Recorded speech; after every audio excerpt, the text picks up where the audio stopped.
today, guys, I'm gonna be attempting to sell my car to make up the plane fare, so we can make our journey to Africa. Yay! Everything is coming together, guys, and yeah, looking forward to book that flight and leaving here as soon as I can to connect with my brothers and sisters on the continent. You know, a lot of people may not know this if they're just seeing us for the first time. We came to Africa with only $500 in our pockets. What? Yeah. That's what we came here with. Yeah. Really? Yeah, that's our story. Like, when we came to Senegal, from our plane tickets, we only have $500 in our pockets. Wow. And we used around 300 of that for one night in Senegal. There was no ferry there. It was just boats. Yeah. Right? So wait a minute, you took the boat? We We took boats. across the water. Wow. Yes. Yeah, we took boat across the And I water. was like, Africa, Mandela. Yeah, it was.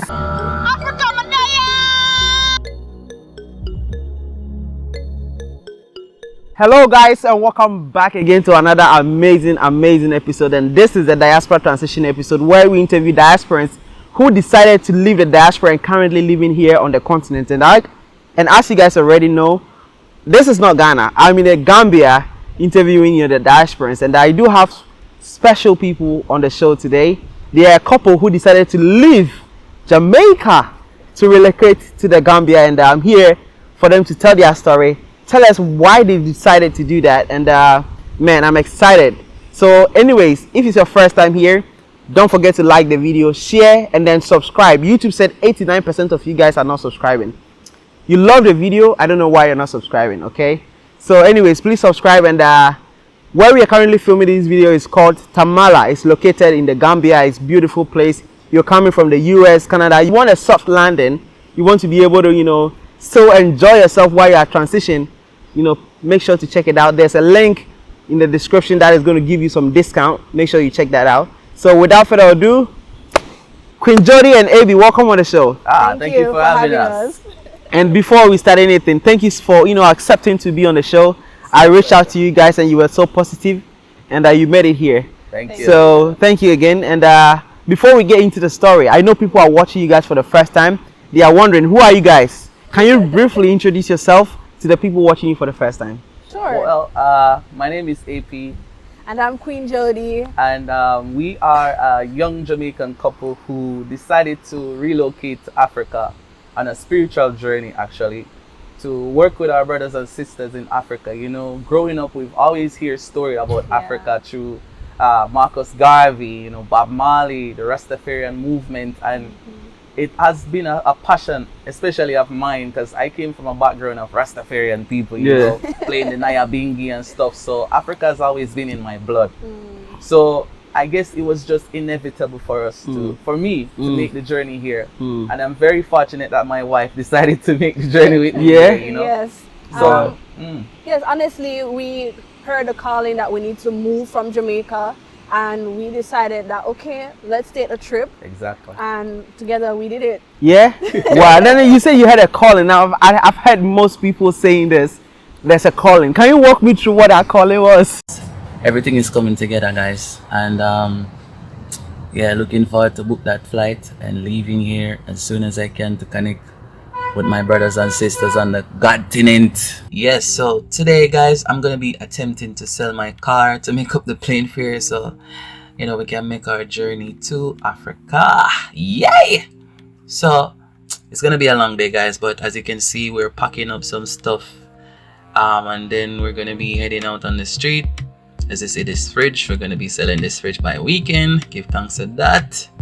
Help to make up the fare.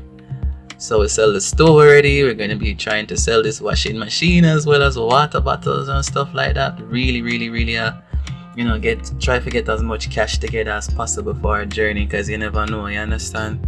Doing all of these things is definitely not easy, but the mission ahead is very important, so you have to do what you have to do. So that's why we're here doing what we're doing, fixing up and preparing ourselves. If you prepare yourself to move, the universe will work and you will move. Yeah, basically when we decided that it's not even we decided, we That's got right. the calling that hey, you guys need to make a move. At first, when we got the first calling, we never understand what it Start was or anything like that. We just know so we need to move from where we did there. That's true. And so we got up and we moved from where we were.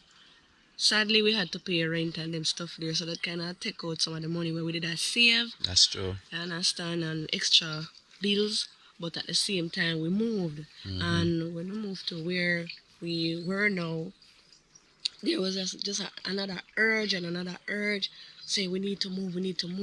And we were watching the Wadamaya channels and the Young Fair and the Sarah, and we were like, no man, you know, South Africa was supposed to move, go. Well, to add to that, we have visions, guys, and we have visions of the ancestors telling us that we need to come home, and even giving us like a country that we're supposed to go. Yeah. I know for some people that's not going to be the case. For some people, moving back is just them longing to go home to Africa and just picking a country and deciding that hey, this is the country that we're going to move to, and that's all right. You understand? But for us, it was a calling. So we never really have no budget to go there on a real levels. Whenever I say, oh, we're gonna budget to go there. If you watch our video, I'm gonna link it up top. We want selling our car for our airfare. As you know, we sell our car and we sell other stuff of value that we had to buy our ticket. Oh my God. I mean, we've been through a lot in Jamaica as a young couple. But when I talk about calling, we were living in one place in Jamaica, St. Catherine to be exact. And we were going through a phase in our life. And we felt like there was a need to relocate from that area. So we did relocate to Kingston. But somehow when we were in Kingston, it's like this calling was like, no, this is not the place I'm telling you to relocate. Wow. So, along the journey when we were doing our research and listening to the likes of Wadamaya, my husband got the dream, seeing the Gambian flag, didn't know it was Gambia. He saw the colors and he said, if I know where that country is, then I will go there. So we were scrolling through, the internet trying to find out which flag is this from Africa. And he saw the flag and he was like, that's the country. That's the country. Wow, just like that. Just like that. Because like that. I was wondering why Gambia. Most people say they have the calling and they see Ghana and they see all this country in West Africa. I mean, Ghana basically. And you said Gambia. Comparing Gambia, so people would say I will not move to Gambia, right? What made you want to stay after visiting there? Well, as my wife just said, for us it was like a divine intervention. Moving to Gambia was a spiritual calling for us. It wasn't like we got up one day and say, okay, we're just gonna go to Gambia. And when we got here, at first, I was very afraid of the whole transition. It was new to me. I've never traveled before. But when I came to Gambia, I saw that it was similar to Jamaica. The people, the music was reggae. I was like, oh, wait. Really? This is like second Jamaica. So for me, it was more easier to transition here, And we saw where we could use our expertise and our skills that we've garnered over the years to help the economy to move forward, to contribute to what you call it now? Nation building, starting a business, which we did, to employ young Gambians and give them a chance to, make something of themselves. So we decided that Gambia is the best place to do that, to just contribute to the impact of, Wadamaya and likes of yourself that is doing the work. And this is how we thought we could contribute to the whole movement, So we stuck around and we're here after 2.5 years now. 2.5 years. Yeah, now, let's before we get into the life living, in the Gambia, let's go back to Jamaica for a moment. Sure. Right. Your upbringing, how was it like growing up in Jamaica? Well, I grew up in St. Catherine. I grew up in a Christian home where I have mommy and daddy and my siblings, because I'm the eldest. And I had my grandma, which passed away sometime. She's not my biological grandmother, but she was adopted into the family and she grew us. That growing up was, a bit rough because you don't have it like that. Your parents wasn't a well-to-do family. So we struggled, but we were taught to believe in ourselves and, you know, whatever we put our minds to, we can accomplish. And so that was always the fight. That was always the aim. Wow. For me. Yeah, for me, it was more like I lost my mom when I was younger, and it was not necessarily an easy upbringing for me. You know, I've always been fighting for what I want. I've always loved to surround myself with elderly people because I like history. I want to know more about what happened before, because I found when I learned what happened before, it helped me to advance as a young man at the time, where, you know, growing up in like violent area where people were getting shot. And for a young man at that time, you know, it was very difficult not to get into the violent life of being a, you know, crime lord or something like that. You know, because I always have a calling to be more and to do more. I did music, you know, I love the creative arts. So I spend most of my time then doing that, you know, instead of being in the streets with the guys and, you know, doing bad things. So music was really good for me at the time growing up, definitely. Well. Yeah, so I mean, like, I know you're gonna say now how we all met. Yeah, it's good you read my mind. You know, how Queen Jodi and Ap came to me was like, you know, as he said, he was doing music, and I was there trying to figure out my life as a young girl, because I went to college, the first in my family to go to college, from my mother and father's perspective, and so I had it was like a strong burden on me to make sure that I, you know, make something of myself so my younger siblings could see an example. And at one point I thought I failed, you know, because dropping out of college was not something you were supposed to do. But we met at my cousin's wedding, which was his friend at the time because they were doing music together. Oh, wow. So he didn't know me until that day. Wow. Yeah, and I didn't know him until that day. Wow. Yeah. Wow. So This is beautiful. Wow. It was fun, you know. Yeah. First time I saw her, I said, yeah, I'm gonna marry to that girl. Wow. And it just happened, you know. We didn't force it. It was like, as I said, divine intervention. Yeah. Like everything that we do together is like, it was just ordained to happen like that. I don't know. Now, listen, now I promise all my friends, if you invite me to your wedding, I'm coming, okay? Because that's where I'm going to visit my missus. Wow. Yeah. So, I mean, you know, in Africa, you'd hear a lot of Ghanaians saying that, I want to go to Jamaica, I want to go to the West. they say that. And then you said you want to come here. Yeah. Right. Why do you think we think like we think, though? I mean, why do we think the way we think of coming to Africa? Yeah, I mean, like we Africans on the continent wanting to move to the diaspora, and diaspora Africans wanting to move to the continent. You know, there's what almost happened? a crisscross. You know what happened? It's like we were separated.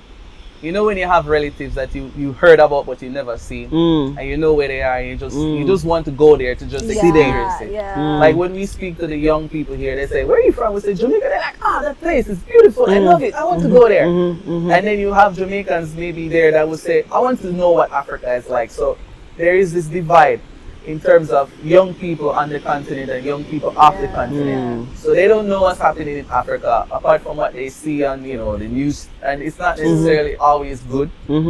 And Africans, they see Jamaica, and Jamaica is nice because it's what they use to attract tourism and stuff like that. It's like, oh my God, white sandy beaches, it's nice, reggae music, high vibes, but they don't understand like we need a way to bring them together.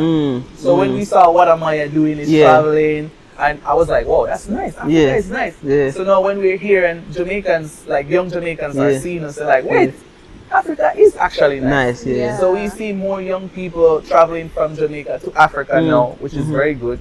And you know, it's just now to bring them together like in one place. Like you're here now, you're from Ghana, we're from Jamaica. It's like, we're connected. It's happening. It's happening already. It's funny you say that because for him, you know, his spirituality, the level of connection that he has is totally beyond this world. And so when he was coming here, he met his Ghanaian ancestors in his dream or vision. And they gave him his Ghanaian name. Really? So what's the Ghanaian name? Actually, this is the first time I'm actually going to say that name. They actually told me my name was Kweku Black. Kweku Black. Yes. Wow. Ghanaian name. I don't know, is that a name in Ghana? That's a name. Kweku means you're born on what? Wednesday, I think. There's a day that you were born on. I'm not sure. Guys, put it in the comment section. But wow, in your dreams. Yes. Yeah. In my Wow. dream. Let's talk a little bit about your spirituality. What makes you, that spiritual to be in touch with yourself? Actually, I came from a family of Maroon, like the Ashanti people. That during the slave trade, transatlantic slave trade, Yeah. where they brought people to the Caribbean. Most of my ancestors were from the Ghanaian heritage, and they practice in spirituality, understanding life, nature. They know how to do things that like regular people couldn't do. Like they have the ability to see things, to know things, like to feel things. Like for me, if I meet you and you're not a good person, I can tell. Really? Yeah. When I meet you, it's like there's an energy that comes from you. We as human beings, we have a thing called aura, Energy like, field. energy field around us. Yeah. And as soon as you go into that person's presence, You can you feel can it. feel. So, like my people, they know how to tap into these Yeah. things. And Yeah. so most of the times, I don't know how she's still with me and she's really afraid. But if something is going to happen, I know before. Like, Yeah. I can you tell say her, it. Yeah. this is going to happen. Yeah. And then the day it happens, she's used to it. You're used to it. Yeah, so it's And like, sometimes I find that I can even pick up from him like something is gonna You have to, yeah, you happen. can feel And it. then I'm like, babes, how are you feeling? so these things have guided us. Like, Yeah. as I said, we don't do things just like that. Even for us being here right now, we had to get like a clearance. Yeah. Yeah. Say, To be "Let's go that. here now." So it's like the spirituality for me is very strong, and I embrace my African. I like that. You know how they've painted African spirituality to make it like voodoo is bad and all that. How do you maneuver your way through that? It's good. It's good. As I said, my ancestors they practice these things. They know these things. I grew up around my great grand uncle, and he used to have a crystal ball. Like it's like that. I used to be afraid of him as a kid, but I didn't understand. My ancestors were like the original Maroon, like they're from that bloodline. I don't know if you know about the Maroon. I've heard a little bit about them. Moving to Jamaica, like they're from that bloodline. So it's within my DNA. So most of my family members, they have the ability to tap in. It's just that we don't. Tell me some of the magic that can I don't practice it. Now coming to Africa though. Yeah. Coming to Africa, it has allowed me to tap into these things more. I find that it's just happening naturally without me wanting to do anything. And for us, it's a spiritual movement. It's not about us trying to do anything else, but just walking where the ancestors Want lead you us, to. and to do something that is going to contribute towards Africans coming up. I like that. Yeah. Now your spirituality led you to Africa, and you being in tune. Now I know you had some holdbacks, even from family members and friends. Yeah. What were some of the things that they said to you guys when you decided to move, though? I remember my father saying to me, that place has a lot of lions and snakes. snakes. And I'm They'll like, eat Dad, they're all over the world. They'll eat you. Not just Africa. They said, don't go to Africa, you go in the bush, they will eat you. I'm like, Yeah. So people do still believe these things. they do People believe do that. believe that. Have you seen a lion walking I've around? never, not even a snake. I've never seen we see one snake. You have glimpsed 2 snakes before, but I They were haven't so seen fast. any of them. Yeah. No, we Yeah. haven't like seen So, one on the ground. When did you guys realize that you've been lied to about Africa? The moment we came off the plane in Senegal, Yeah. when we came off the plane, it was nighttime. And when I went outside through the door, I was like, what? I was seeing lights. I was seeing so many things. Yeah. I was like, wow. Coming to Senegal and then transition from Senegal to Gambia, because we spent one night in Senegal. And when we came to Gambia, and we came, I think it was 6. It was a Sunday. It's Sunday morning around 6 o'clock. Early morning, we came outside and we see this big red sun. I was like, what? The sun was bigger than I usually see in Jamaica. I'm like, wow. So you were asking yourself, is it the same sun or they I are? don't know. It's like we went somewhere else. I don't know. Africa has this energy that you cannot feel anywhere else in the world. And unfortunately, most Africans here, they don't really know. And I understand when you're living in a environment that you believe that you don't have, and you're only thinking of hand to mouth, you don't get to see what's around you. But for someone who's just coming here, you pay attention to these small things, you know, Yeah. and you see that Africa has a lot to offer to people. I like that. Talking about what Africa has to offer. What are some, you know, you've moved back here. What are some business opportunities you guys have set an eye on here? To be honest with you, Africa has so many business opportunities. For us, before we went into business, we took a hiatus because we were having offers from people like, you know, to do investment projects and start businesses, and we told them wait, because it wasn't the right time for us. You know, the ancestors literally told us to wait. Yeah. And because we're on a spiritual journey into Africa, we decided to listen to that. And so we waited. But at the time, before that, we were doing real estate.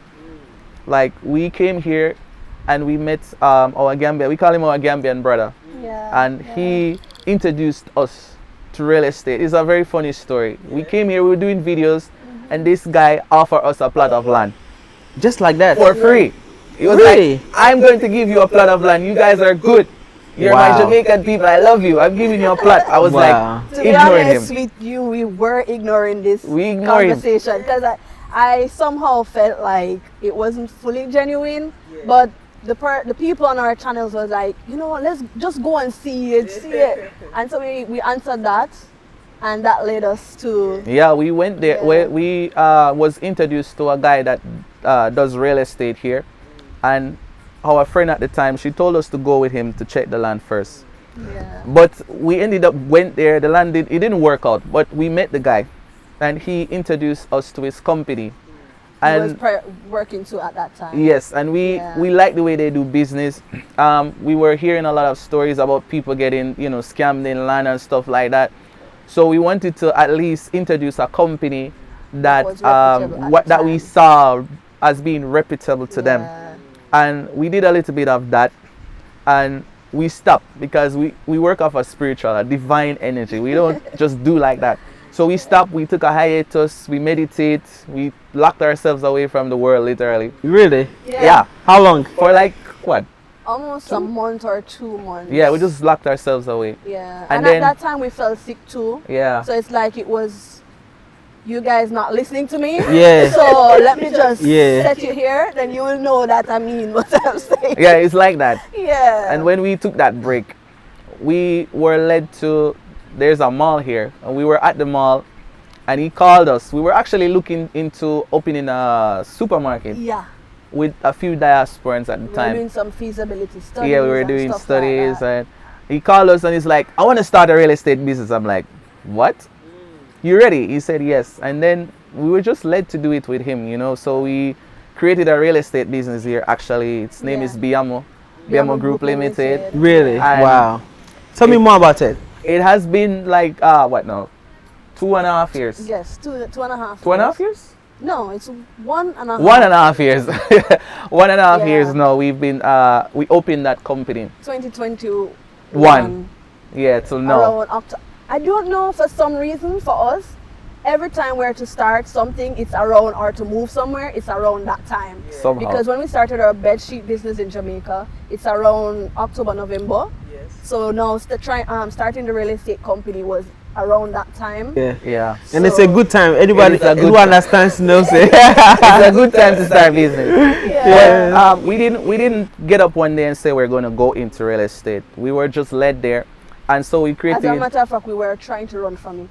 Yeah, we were. We were. We were, because you know, with the whole, if you go online, you see when it comes to real estate and lands especially, I heard there's a lot of situations here in the Gambia Yeah. it's very where bad. people sell one plot 5 times and then it becomes an issue. You're It right. is an issue because you know most people from the diaspora, they don't understand how Gambia works. You know, everywhere in the world you have people who pretend to be that what they are not. And so when you see an opportunity to have a piece of land in the Gambia, you want to trust someone. Yeah. And when you speak well, you know, you get captivated, sucked into that whole agenda. However, Yeah. for us, we wanted to change the narrative. So created BIAMO Group Limited was a chance for us to do so. Yeah. And since we partnered with the young man, Usman Bojang, at the time, and we watched him over the months and years that we were working with him, and we saw how he does his thing. and we know he's reputable. So we went ahead with him. We learned the industry. So all that time, we've been learning, studying the industry, understand how it works, why people are losing their money, where are the problems, and try to build a team that can help them to get access to these things better. So because we don't want people to have bad experience coming to Africa. We already have a negative narrative. Enough. We want to change it. So for us, we wanted to create something. It's not about the money for us. It's about helping people to have a place be to of call service home. to the people. We were led here, and our people on our channel at the time, they supported us. They didn't have to. They did that. They sent their money to us. They said, you guys, I see what you're doing. I know it's tough. Here you go. How could we turn around and stop those people in them? We couldn't do that. So we created the company to help them. Right? What kind of service do you guys offer though? The company right now, it offer like mostly raw land service. Like it find the land and vet the land and it position the land to the people who need them. So all of our estate that we have thus far, give thanks, have been successful. People are even building on them right now, which is we had so customers who cried when they when they go to the land, see the land, you know, and receive at least their alcala transfer. And see that it's real. Yes. They touch it? They themselves, even locals, I'm talking, go to the land and cry on the land because they had spent cash up front for lands that they'd never received until this day. Yeah. We actually, the company, because what we did, we created the company and we wanted to help with employment in the country. You know, one of the things is that young people they like to leave the Gambia or Africa to go overseas because they believe there's no opportunity here. So we wanted to show them, hey, listen, there are opportunities here. So we created the company, we employed them, and then we mentor them. So we go in, we teach them what we know, we help them, we guide them, and they're the ones who are running it right now. We don't work there. Like we just give them and then we guide them. They have an issue, we said, okay, this is what you do. This is how you do that. So right now the staffs are there. Team BIAMO, shout out to you. They have we give them everything and we say provide for yourself and your family. That's nice. That's nice. Now I had back in Ghana, I had a dialogue with a UK guy. He is a diasporan and a Ghanaian guy, where the Ghanaian guy believed that he cannot make it in Ghana until he go to the UK. And then the UK guy said, listen, you are not thinking how you're supposed to be thinking in order for you to see the opportunities here. So I'm very excited you say that you teach them how to move about, how to find opportunity and stuff like that. That's what we need. We need a diaspora to come to Ghana and, you know, even Africa, to partner with our brothers here to develop together. I find most diaspora come and they just get the money and just go. Because they don't understand really. To be honest, they don't understand. When you come in from a society that you have 9 to 5 is work, everything is money, and then you come to Gambia and you see people, they will sit one place the entire day and they're cool. In Gambia they say, I'm cool. They like to use that. Cool, huh? Right? And it's like they're relaxed. They don't do this they don't fasting. need to worry. They just chill. You know. And you might think, oh, why are they doing that?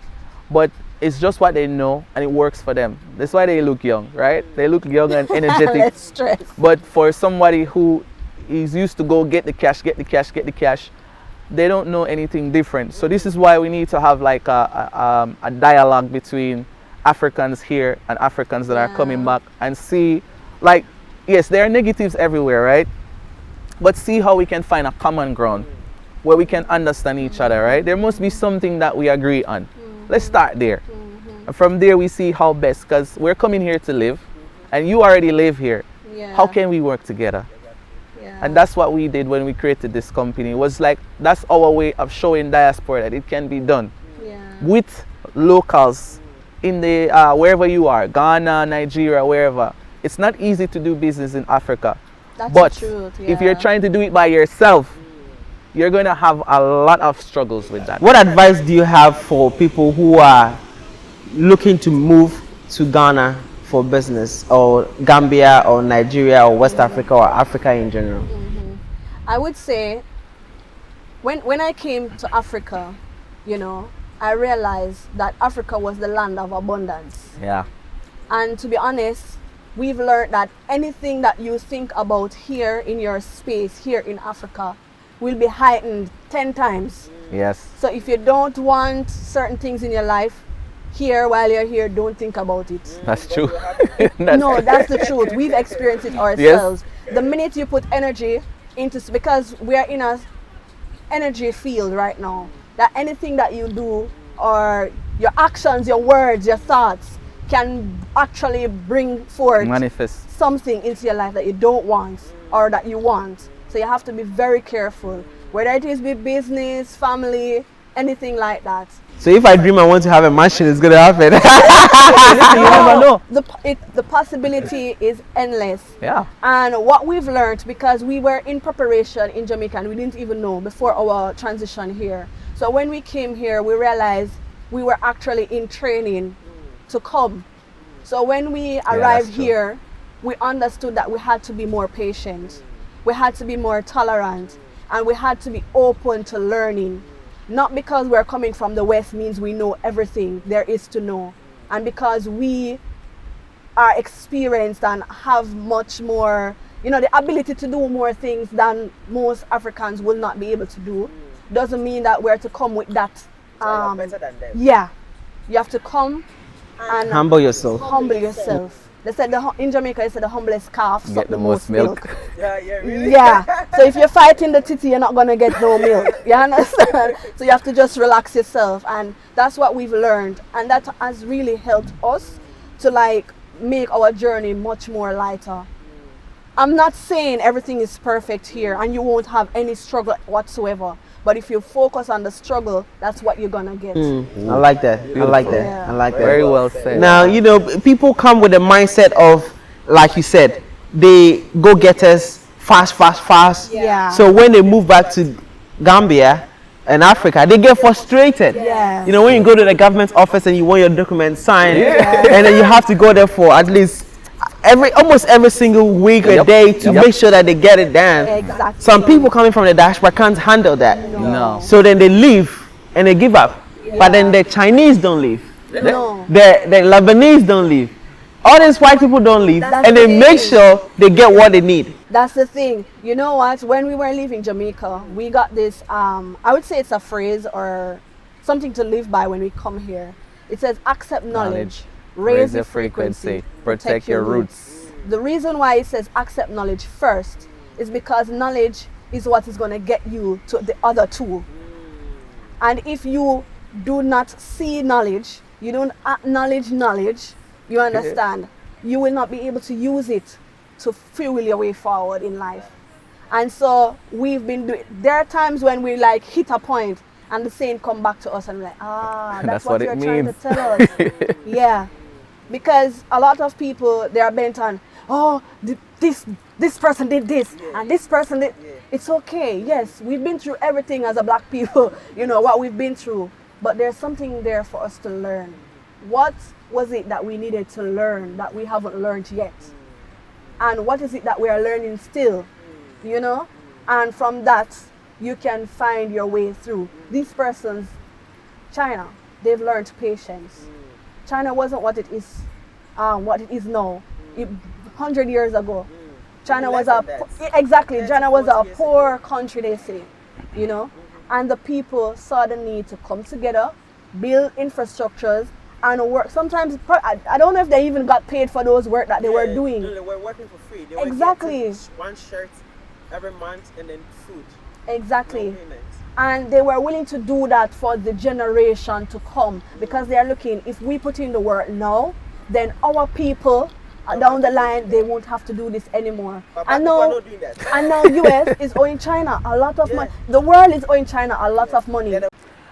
Based on what you just asked, I would say I would go back to the phrase that my wife just mentioned, accept knowledge. Because if you don't know what you have, how are you going to utilize it? Yeah. And we don't take the time to observe anything. It doesn't matter where we are as a people. We tend to focus on the problems first, and then we amplify that problem, and then it becomes all we know, right? Or we focus only on the history, but we don't make a roadmap as to how we can get to a better us, right? Yeah. So when young people look around them, they see, as you said, underdeveloped infrastructure. They see lack of education. They see, oh, the big hotels, the nice roads are not in Africa. I have to go to the West for it. But after a few years, you see big foreign investor, they come, they build it, like in Kenya now, it's like US, you know, Nigeria, South Africa, these places are top notch. Ghana is coming up, right? So what if, as a people, we came together and used what small money we had and say, you know what, we're going to develop this infrastructure. We're going to be the one building the hospitals. We're going to be the one doing the malls, the shopping centers. We're going to be the one educating our kids, right? For those of us who are in the diaspora, like, you know, you have continental Africans that are in the diaspora who are well educated, who are professionals. Instead of like sitting overseas, how about coming back with that information that you have, that knowledge that you have after years of being overseas, and just train youths? Do you think black people, it's hard for us to work together? It's not hard. I wouldn't say it's hard. I would say it's mindset. I would say it's how we look at each other. We are competitive people. It's like black people, we like to compete against each other, right? But we have to find a way to understand that it's not about that right now. When you're in the lead, you can do that. China can do that. China can compete now. They're in the lead. They have the money. They have the resources. They are actually very smart about how they invest their money, their resources. It's funny you say that because growing up, I would learn about the ants and the grasshopper. And the scenario is with the ants. The ants is always working, storing food for the rainy season. Yeah? The grasshopper is out there enjoying the sunshine. Ooh, I'm enjoying life. It's so happy and nice out here. But when the rainy season comes, grasshopper don't have food. It wasn't working. And I see in that scenario, I see that's what the Chinese did.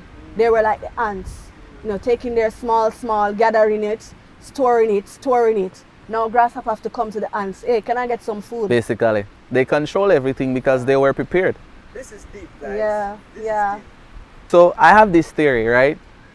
I believe that the way forward for Africans and Africa is intercontinental trading, development, investing. So you have like something in Ghana that Gambia need. Gambia and Ghana partner, Nigeria partner. And instead of making the money go outside to Europe, it's moving in Africa. So, okay, you in Tanzania, you know how to build roads. Bring that road to Gambia. Gambians know how to fish. Bring that to, you know, let's do this intercontinental trading. And that's how the money is going to stay inside Africa. But then we do have different countries. Even in West Africa, we have at least 14 different currencies, sorry. Yeah. And what you've heard about the intercontinental free trade area with the African Union thing? Yes, we've What do heard you think about of it? To be honest with you, I think it's a good thing because I personally promote intercontinental trade. What we need is more manufacturing.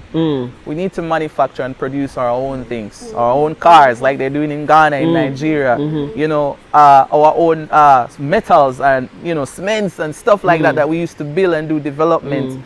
When you're producing your own thing, your own food, you think China is going to lose power there. Yeah. If you're depending on them to ship clothes to you, why are you depending on China to ship clothes to you? Don't you have seamstress? This is made in Gambia. Why are we shipping from? And the fabrics can be made here too, because like processing. you have cotton trees growing here. You have bamboo, which bamboo is one of the things that they are using to make bed sheets now. The fabric, you know, bamboo is even like You can eat it. Yeah, it can be fed. You can use to feed you. I mean, it can use to clothe you and shelter you. So bamboo is even one of the things that I see China using a lot. You know, to be honest with you, like there's endless possibilities. You know, people say we have been brainwashed. In example, we like to wear the European white dress. man's dress and then put our traditional clothes aside because we think it's inferior. And then what we end up doing is to always patronize the white businesses, making the white economy more stronger, and then leaving our businesses behind. And it's all coming from all the programming they've done to us, right? What do you think our people need to start doing in order to reprogram their minds, in order to look at their handmade kente cloth to be the most powerful, beautiful, important fashion out there, rather than looking at all this Gucci and all those things. Gucci don't come for me. I'm just saying. You know what? It's all about marketing. Marketing is very, very important. That's what they use to brainwash people. They market something to you over and over and over until you say, oh, that's how it is. But we don't market to ourselves as a people.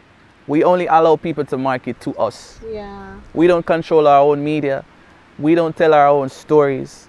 We allow agents and other people to disrupt our own process of growth. Yeah. For example, you mentioned the kente cloths, and there's other African tradition cloth. If you look in Gambia, you see a whole lot of them. Like the Fulani, fabric. And they're like, you know, they're down because we don't market them. Do you know what they used to do back in the days? There was a narrative in Ghana that if a dress or a shirt is made by hand, the quality is low. Yeah, and then if it's made by a machine, it's better. They don't understand. And now, do you know what they did? We adopted that mindset, beginning to buy shirts that has been duplicated by machines. And then do you know what other big brands like Gucci and other things did? They begin to do handmade and then hike up the prices to be exclusive. You have to order it for a year before you can get it, and it's 10 times expensive. Wow. So they basically stole what we used to do that they called inferior, and now using that to be the high end. It's funny you say that because I recently was reading something in regards to, you know, the jobs that are existing now and how AI is taking over. But then one person brought into mind that the things that you can do with your hands that robots cannot do, you will still need them, so learn them. Yes. And so now you mentioned that, it's like, okay, yes, you have machines making, you know, these clothes fat. But when something is handmade, there's a lot of work that was put into it. And if that person was, and so that will last you even longer than something that was just done by a machine. Because machine is not catered to you, really. It's just, anybody could just buy this and put it on, as long as you're wearing this size. But when it's man-made, it's handmade to you, it's unique to you. If someone else put it on, something might not fit them so right. You understand? So I think that's what the creator did for us too, because if then all of us would look alike, like exactly alike. And then there will be no difference. You will be taller than him. I would be slimmer than you guys. You understand? So I feel like, you know, there's so many things that Africans are doing wrong that I think like we should stop talking about it, because people don't even realize that it's wrong. Like even just for me to think about, even you like think about US. Someone comes from the US and I look at that person, it's like automatically I look at the person to be more better than me. You know, there's so much that, and nobody think about it like that. There's a Diallo, shout out to you, and he said if you should go to the store, right, where there's a supermarket and there's a black person from Ghana, and then there's a Caucasian man or a white man, and then he need help and the white man need help, the Ghanaian guy would help the white man before he would help him. So we tend to appreciate people. I don't know, but as I said to you, it's marketing. It's marketing. The reason why they will do that is because that's what they know.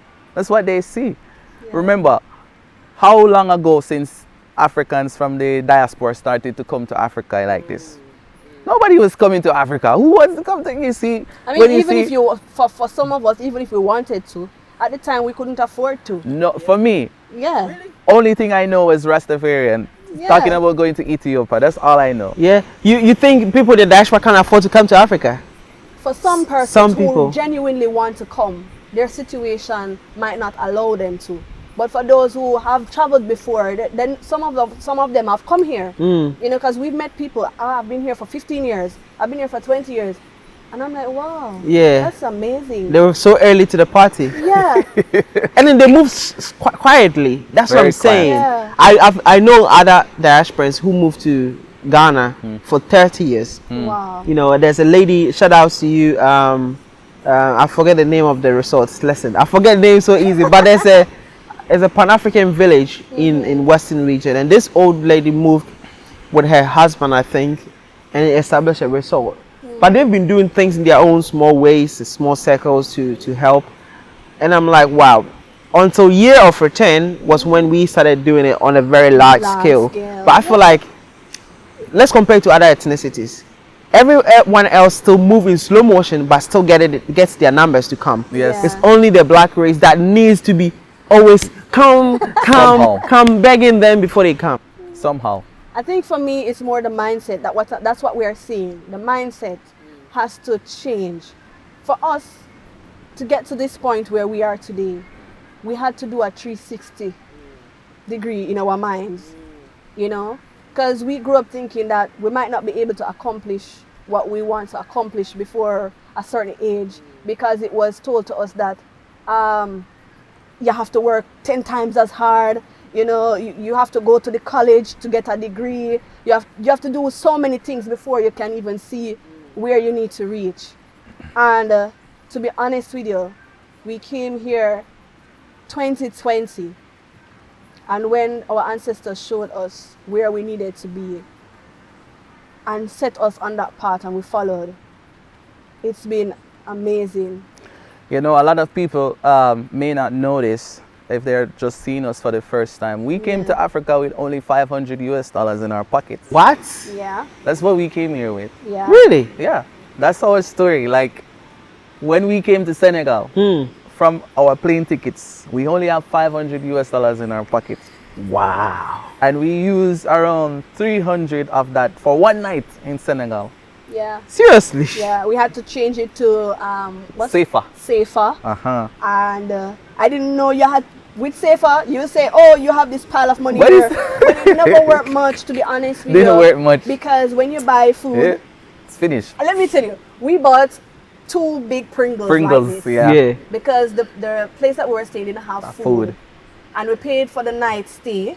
We paid the driver to take us, and bought 2 big Pringles and a big bottle of water. It was 2 big bottles of water and I think it was like a juice, like a box of juice. Yes. That was it. Yes. Wow. And that take us through the night and through the morning. And we came here with like 200 over to Gambia. To Gambia? Yeah. With 200. So you spent 300 in Senegal? 300 one night. One night? Night. 300. So how did you, wait, now I'm curious. How did you survive How did we on that survive? being here in the Gambia? You know what? A lot of people ask us that question. As I said, divine intervention. Divine intervention straight. Because we came Miracle. over here the Sunday. Yeah. And when we get to the border, we didn't know nothing. They weren't speaking English. They were speaking either French or Arab. Yeah. Until we get to the Gambia border, they were speaking English, and they said there's no ferry. You're gonna have to go back to Senegal. To wait for another night again. Aha. And I said to them, please, can we just go there and see? He said, he looked at his counterpart at the time, and he's like, you know, yeah, let them go. And they give us the pass, and we went to the taxi. The guy was driving. He didn't talk to us at all because he speak Wolof Yeah. and Mandinka. He don't speak English. So we're listening. We drive to the border. We had some contacts in Gambia though, and they reached out to a few people, you know, tell us where to go. So when we get to the ferry, there was no ferry there. It was just boats, Yeah. right? So wait a minute, you took the boat? we We took the took boat boats. across the water. Wow. Yes. Yeah, we took boat across the And I water. was like, Africa, man. Yeah, it was.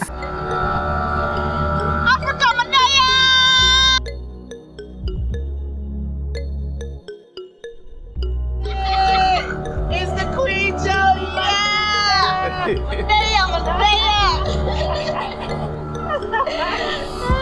Come on, a long time he wants that still, guys.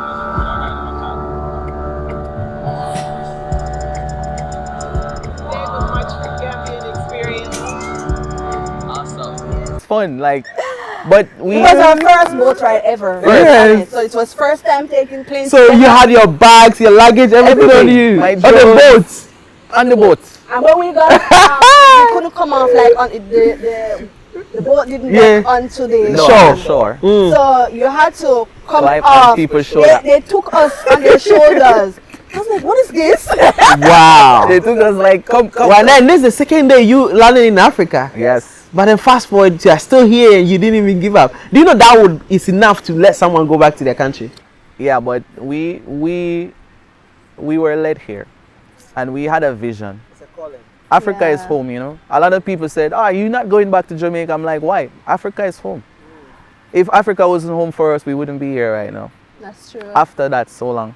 Send a message to your Jamaican brothers. Well, what I would say to my Jamaican people who have been talking about Africa for so long, Yeah.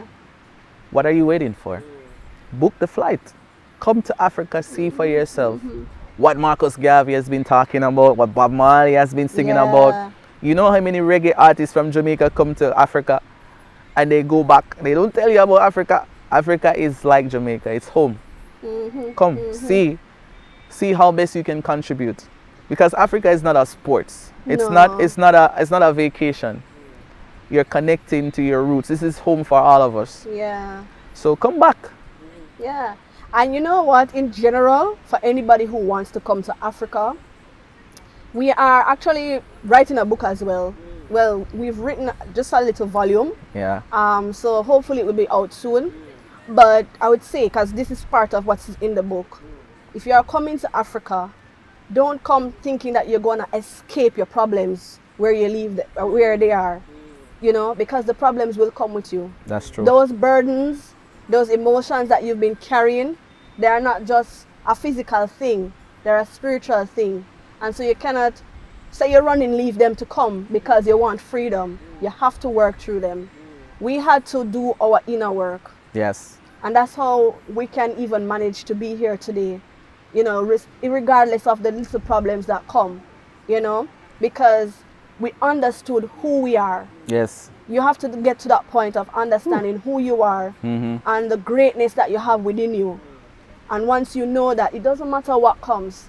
I've always tell my staff, see yourselves as this tree coming up. The seed is planted, hopefully in good soil. Yeah, and it's coming up. If it didn't experience a wind in its life, when a small wind comes, that tree will die. But if that tree went through various experiences with the wind, it knows where to bend, how to turn. And so if a strong wind should really come and hit that tree will just know how to maneuver itself throughout and still stand strong. I like that. Yeah. And then you said you have to know who you are and where you came from. Yeah. You said you track your heritage to the maroon. Did Yeah. you also track yours? Is it the same? Well, for me, I hadn't really had that connection in terms of finding out where exactly my lineage comes But you from. will get the calling. But but I knew that there was something that I needed to do. There was some spiritual work. And so those callings, small, I'm getting there. I'm Do getting you there. know they say that Jamaicans are Ghanaians? Yeah, yeah. What do you think about it? Do you think there's truth to it? I mean, from my experience, as I told you, it's like I would say yes because Kweku Black.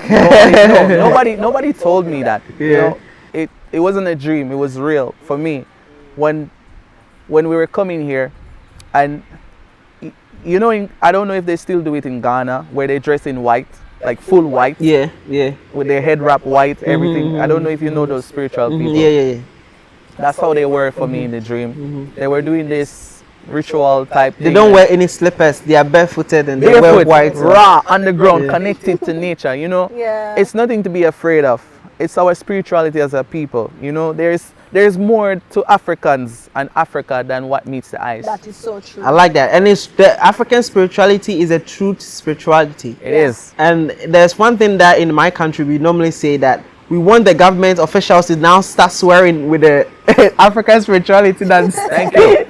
than the Bible, because we know for a fact that if you should steal and then they take you to the Bible, you can swear that you didn't and nothing would happen to you. Nothing. But let's take you to the village and then Yeah. swear you didn't and then you see. You know, the funny thing, I saw on TikTok there was this man that they were bringing in. As a matter of fact, it wasn't police that brought him in. It was bees. It was bees. He stole a Bees. television. Wow. And he was bringing that television in his hand, and the bees was all over his face. He said, "This is the Yeah. And then Yeah. you know, people I think the reason why we're having this conversation is to be able to let people understand that we as an African people are powerful people. Very powerful. You know, we had things that supersede what we call so-called technology. Yes. That your mind cannot comprehend. How That's do you correct. instruct a bee to retrieve a thief? Exactly. That is something that is very advanced, and then people out there have to understand that you need to find out who you are in order for you to understand. You know. But they'll get there, okay? Yeah. So we are almost at the end of the conversation, man. I love you guys so much with what you're doing on the continent. You know, don't stop, keep doing it, and you know, let's just help our brothers in the diaspora. Yeah. You know, I had someone said that she's on the show. I think one of my first people I interviewed, and she said none of her family members in the U.S. ever own a land. Ever, never. You know, and then she came to Ghana, and now she have a plot or an acre or so, something like that.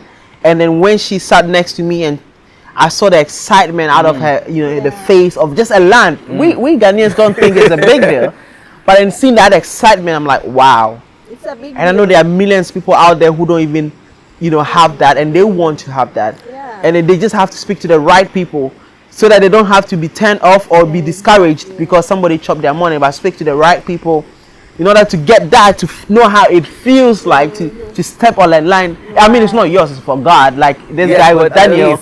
But you at least have a place that you call a home. That's it. You know, the fact that you are here on this planet. And guys, I would recommend them to you. Just check them out. They have a YouTube channel. Now, before we get into that, how did they come about? Whose idea was it to start a YouTube channel? You know, it was mine though. Yeah? I had this YouTube channel for actually 9 years. Really? Yeah, I was doing music on it first. Oh. Because I'm professionally a musician. Yes. But no, Reggae music. Yeah. But Yeah. no, I am in the business of real estate right now. Yeah. But I am professionally a musician. We are professionally performers, songwriters. Yeah. We have a lot of skill set. Yeah. But at this current time, we're in the real estate field. So when we're in Jamaica, in order to tell our story, we decided to use the YouTube channel that we have right now to share our story on it. So yeah. once again, tell the people how to find you on your YouTube page. Well, it's easy. Just type Queen Jodi and Ap, and you will see us pop up, and you see all of our videos, what we do there. You see for yourself. I mean, some people might know us as African Picking before. Yeah, from first. Because that's where that's how we started out. But then we kind of switched the name for personal reasons as well. But it is what it is, you know. We have learned to evolve. Yeah. And sometimes for a lot of people, the changes is hard to accept. But learning to evolve, you will grow more. And that's where the whole accept knowledge comes in, because in order for you to actually use knowledge, you have to accept that, okay, I may have to change something that I'm doing, or I may have to add something that I'm doing to move forward. Now my question next is about a couple. I had someone who said, listen, why don't you ask couples how they are able to maneuver their way in Africa? You know, sometimes it's a union. Sometimes there's a misunderstanding. You know, you've been used to the Western system. You come to Africa, and the man is a man in Africa. Yeah, that's and then the roles has to be, you know, demarcated very well. How do you manage that as a young couple living in the Gambia, you know, with all these frustrations and new beginnings and everything? You know what? There's something that we didn't share, not even much on our channel. Our history as a couple is what kept us together, you know. We've been through a lot. We have actually been through 2 ectopic pregnancies before coming to Gambia, where we lost both pregnancies, and it was very traumatizing for us. And so through the trauma, we bonded even stronger. So coming to Africa, we knew that the only way for us to stay together as a couple and grow is for us to find a common ground that works for us. You know, it's not to say I am the man, I am better, or you are the woman, you're better. It's to say, how can we Work together. how can we do this? How can we do that? And once I don't do nothing without her, she don't do nothing without me. If I'm doing something, she knows about it. If she's doing something, I know about it. And we focus our energy into one thing at a time. We don't try to do everything. We do one thing that is going to significantly impact us as a couple and those around us. And that's how we grow together as well. We always challenge each other. Yeah. We're creative, so you know, it keeps us going. I think a lot of couple coming to Africa, they get relaxed. And then they start to get complacent. And then there's like, why are you not doing this? And how are you not seeing that? And then they start to argue and then they grow apart. Yeah. But we challenge each other. We started a company. We start to build our fence on our land. We help young people. We train young people. We do research. We always challenging ourselves as a couple. So that helped us to grow even more stronger together, to stay together. The relationship nice, no. Nice, It's nice. even nicer, to be honest with you. I mean, in Jamaica, we had, as he said, we've built a strong bond. And that was out of what we call honesty, you know. We were honest with each other. From we met each other, we were honest about everything. And when changes, when I moved in with him, I told him, because he was like, no, I cannot afford to do anything right now. I don't even know where to feed you and all of that. I said, listen, if I'm going to be here with you and we are hungry, no one has to know. I will find oil. That's why I tell you, we are going to struggle, we struggle together. Really? Wow. We have to sleep in tree, we will sleep in there together. Yeah, that's how we came here with. That's why we even took the journey with that 500. To be Yes. honest with you. Couples must be honest Yes. with each other, no matter how hard it might be, you know, and be open to changes. You know, a lot of us are used to certain habits, and sometimes when you're moving and you need to grow and you need to expand yourself, if you're stuck with those habits, it will hinder you from moving forward. That is correct. So I think for some couples, because of that, it has hindered them. Yes. Sometimes you're dealing with inner trauma and stuff from your childhood stage, and if you as a couple don't sit and discuss them together, discuss how you feel about the matter, instead of, I didn't like how you talked to me the last time. And then you keep that animosity within you, and before long, you know, you separate. So for us, we've been even if we find it hard to say what we need to say, we face each other and we talk about it. And that's what has been helping us as well. That is Now, correct. do you think that relationship and that bond has been distorted deliberately in the West, talking about the UK, US, if you know about it? I mean, the man and woman like having that strong bond. As I said before, you know, in the UK or US or anywhere in Europe, people have to get up every day and go to work. Yeah. They don't have time. So she works at that job, I work at this job. The only time I see her is night. So for us, Or depending on the time you work. yeah, exactly. Yeah. But for us, we always together. We work together. We go to classes together. We do Yeah. everything together. So Yeah. it helped us to get this strong bond. Some people say, you know, away the heart grow fond or something like that. But for me, in a relationship, when you're with your partner and you have a common goal and you're working together, you find that the relationship lasts I like longer. that. Yeah. So Africa has made your relationship more stronger. 100%. I am very We thankful. have learned to bond together even more, you know, because as he said, you know, back then you're thinking about, oh my gosh, I need to work because I need to pay the bill, I need to this. But when you come and you realize, oh, It's I very can rent relaxed. a house for 6 months, 1 year. and I don't have to worry about rent for the rest of the year. No. If I want food and I don't feel like going to the restaurant, I go and catch fish. You know, even your sisters and brothers will say, hey, come eat. Yeah. And if Gambians you are feel like like that. eating, go, you eat. Someone said you can stumble upon someone's house and say, I'm hungry, and they will give you food. Yes. Yes. Just like Do you that. know what it is in the West? I think what they did is, back in the days in the West, one man could go to work and can feed a family. And then the system began to crash. But then instead of just admitting that you will not make more money, they begin to create a narrative to make the women think that they have been tied up and they need to be freed, which is a reverse psychology strategy for them to start working so that you can have enough money to feed the house. Because now they've realized one man money is not going to be enough for the whole family. Yeah. So it's done deliberately.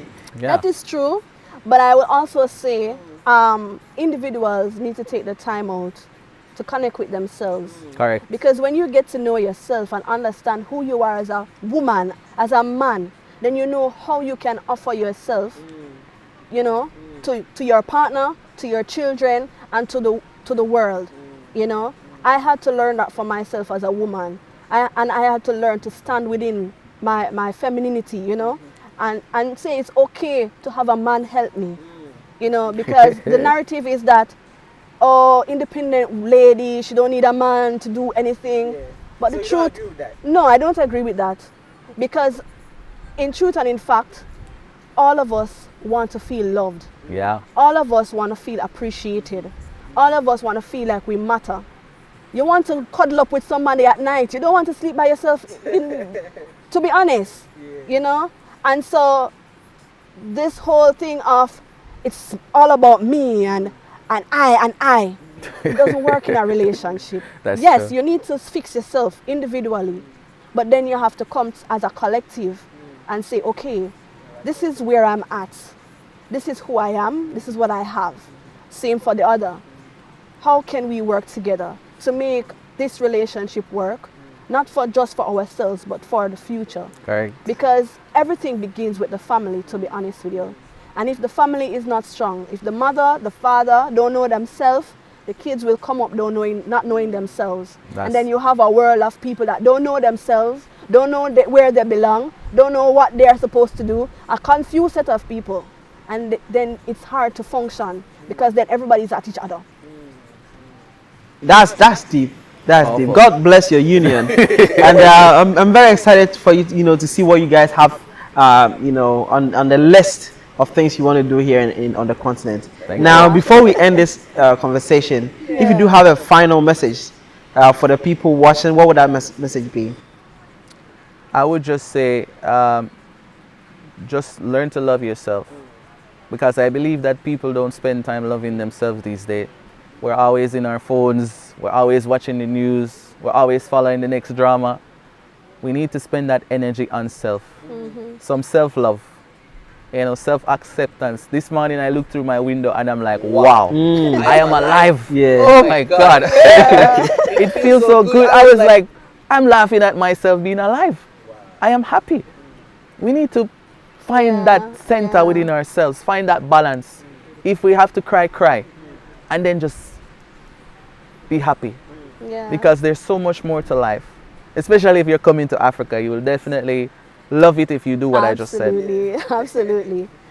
For me, I would say, as to add to what AP says, love yourself, you know, get to know yourself so that you can help others to know themselves. Correct. And you can love others. Because when you don't love yourself, then it's hard for you to see a brother and say, I love you as well. It's hard for you to see a sister and say, welcome, my sister. You know, you're always wanting to compete. I am better. But when you understand that, listen, all of us are stars in the sky. All of us are the sand on the seashore. And we can exist together and we don't have to compete with each other. We can work together and make the sea a better place, make the sky a better looking place, you know. So come, and don't come with the ego of I am better, as I said, but come knowing that there's a lot more for me to learn, there's a lot more for me to explore. I have the you that you are looking at right now, yeah, is not the you that you will see when you come here. I'm if telling you you. allow yourself. I'm telling you. You will be at Africa will redesign you. Clear. So for those people who are thinking, oh, I'm coming to save Africa, no. Africa is... You are the one who needs saving, and Africa is going to save you. Wonderful. That's a good talk. Yes. Guys, thank you so much. You're welcome. Now, if you have one thing to change about the continent here in Gambia, what would that be? If I, you know, could go in and just do like this and fix the mindset of a lot of people, Africa would reach further. Yeah, me, I say that too. I say the mindset because people need to understand that Africa is a continent of abundance. Yeah. And beautiful people is in, oh my God, I love every single African brothers and sister out there, whether you're in Ghana, Nigeria, South Africa, I love you. Even if you don't know I exist, I love you. Yeah. Now, you said something like you came with $500. Yeah. Now, I hope you've made more than that. We've managed to. We've managed to. Yeah. We've been able to rent more than 5 places now, isn't it? And some we've done like monthly. Some we've experienced like renting for 6 months. To be honest with you, our first rental was a 6-month rental, but we managed to stay at that place for only 3 months. You know, because as we said, there are experiences that you will have that you will not like, but it doesn't mean that the entire country is like that. So we had an experience where the landlord at the time didn't understand herself, and so we had to just give her that space so that we won't have to be bothered with the stress and all of it. 'Cause we didn't come to Africa to have stress and to be fighting anyone. Look at this beautiful. Oh my God. How can you be stressed? Why? Exactly. So we moved from that location. To be honest, it was a Gambian brother who said to us, "Hey, I have a place." Yeah, shout out to him. You know, and he let us stay there for a few months. At first it was, you know, not of any cost to us, but we eventually, you know, paid our rent there, and we were able to enjoy that for a long time, you know. And then we moved to another rental that was around like 6 months. So you see, we've been managing to pay our rents, you know, eat food. Somehow. And it's, to be honest, it's through doing our work on YouTube, you know, because we built a community of genuine people, but also people who, you know, you will find that it's part of life. And so for those genuine people that saw where we were going and what we intended to do, they were always there for our support, our PayPal, our Patreon. We were selling merch. We were selling music. Music, yes.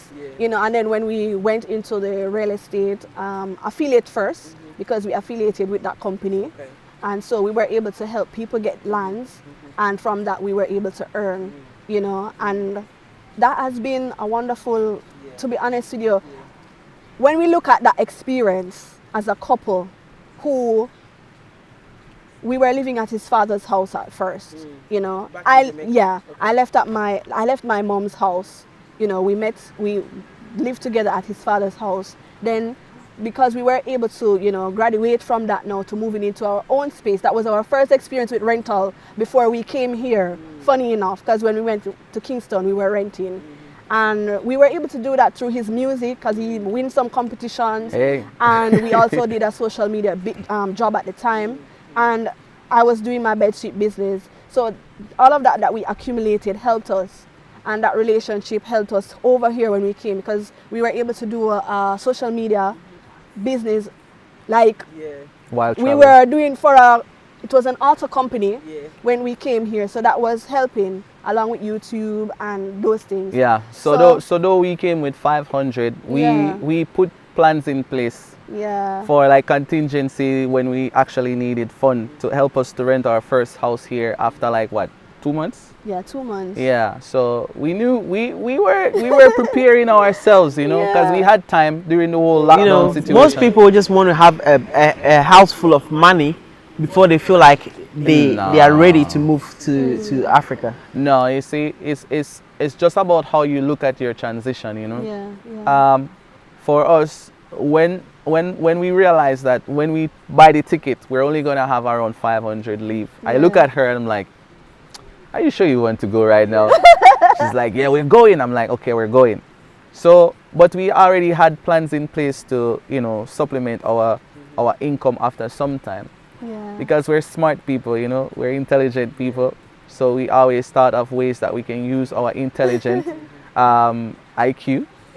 And we weren't thinking of using it for ourselves. We're thinking, how can it impact the Gambia? Because we didn't come here to enrich ourselves. No. We came here to work with our brothers and sisters. We've been saying that. And that's what we have been doing. When I walk inside the office that we created now at BIAMO, if you have time, you should pass by. You will see for yourself. We see the beautiful faces of these young people that they have an opportunity now because of something that we did. We started that business with our smartphone. Oh, really? We started that business with our smartphone because what happened is we wanted to get investors involved, but we were realizing that unfortunately from, you know, our brothers and sisters in the diaspora, most of them have ego, a lot of ego. I am the boss, I am the one, I. And we couldn't deal with the ego. So we took the risk on ourselves to go in to do the research. As I said, we're spending time doing research in real estate. So we understand how things work and how to get things done. So we went in there, we managed to get the land under contract first. Then we used our smartphone and we Market it. market.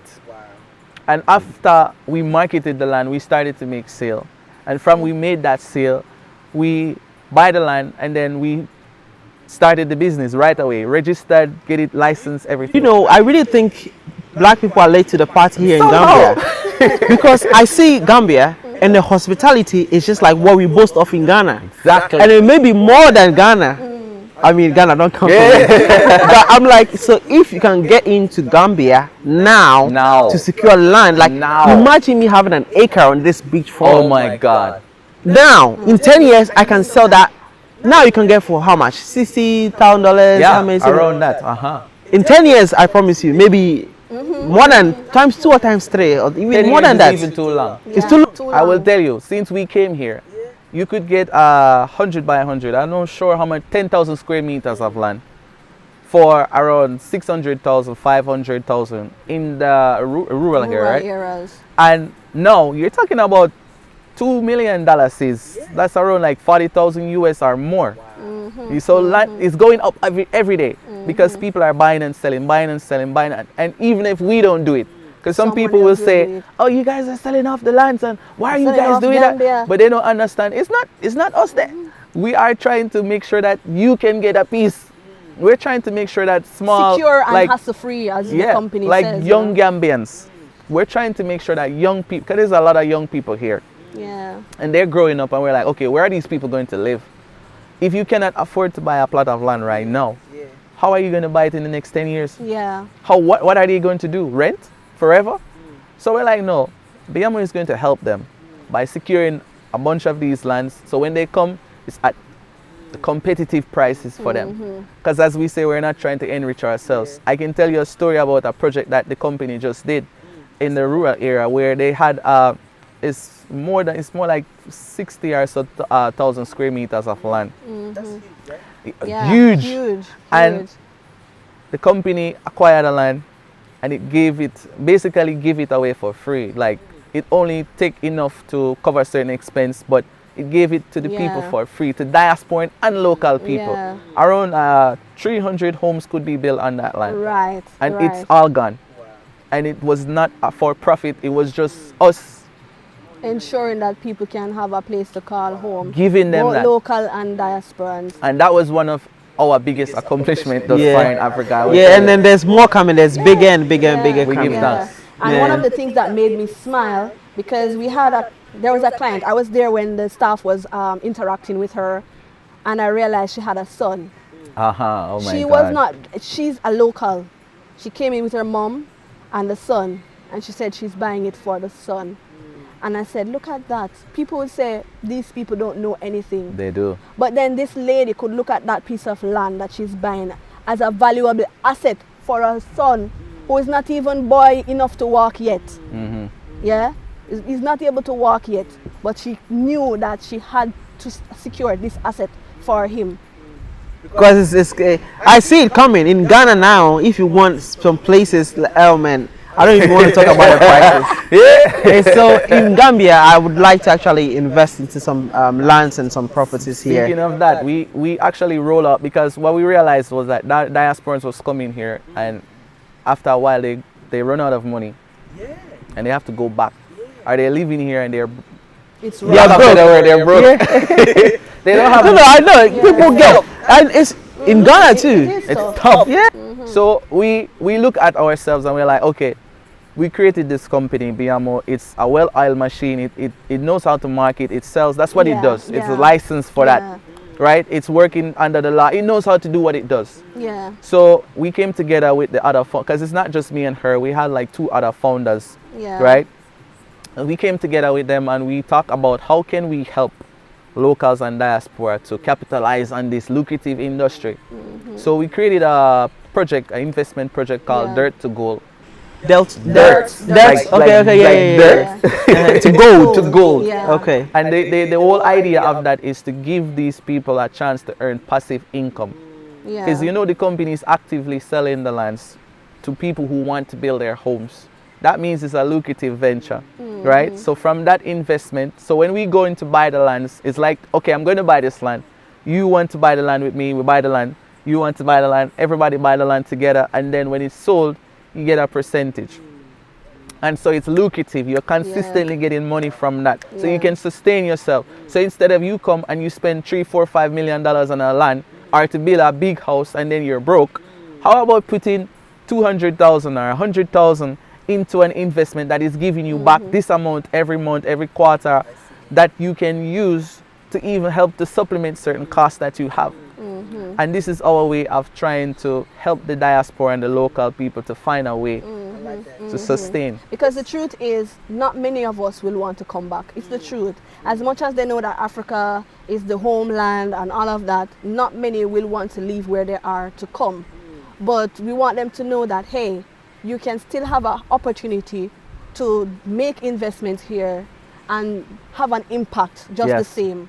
So that is part of why we do what we do. Yeah. I like that. I like that. You guys have a beautiful future ahead of you. Thank here you in so the much. because I see the momentum coming here in the Gambia, just like it happened in Ghana.